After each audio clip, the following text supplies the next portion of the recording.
வணக்கம், இது உங்கள் யூ ஸ்டார். இன்னைக்கு சீனியர் சிட்டிசனுக்கான பயிற்சி. 60 வயசுக்கு மேலே உள்ளவங்க கண்டிப்பாக இதை எடுத்துக்கணும். சாதாரண மூச்சு பயிற்சி, அதோட கையும் காலும் எப்பயும் ஆக்டிவோட இருக்கிறதுக்கான பயிற்சி. இதயத்தை நோக்கி லேசான ஒரு அழுத்தம் இப்படி பிடிச்சிக்கிறோம், மூச்சை இப்படி இழுக்கிறோம். லேசாக உங்களால் எவ்வளோ இழுக்க முடியுமோ அவ்வளோ இழுத்தா போதும்.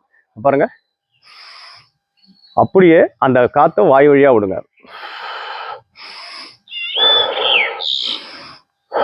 காலை நேரங்களில் செய்யுங்க. இதில் ஒரு 10 கை கால்கள் ஆக்டிவாக இருக்கணும். பாருங்க,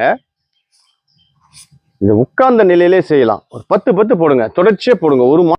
எளிமையான பயிற்சிகளை நம்ம ஒவ்வொரு நாளும் போட்டுக்கிட்டே இருக்கிறோம். ஒவ்வொன்றிலையும் 10 போடுங்க.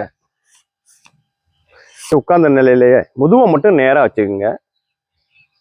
இந்த கால்களுக்கான பயிற்சியே இன்னும் இருக்கு, அதை அடுத்த வீடியோவில் கண்டிப்பாக கொடுக்குறேன். 2 கால்களுக்கும் செய்யுங்க.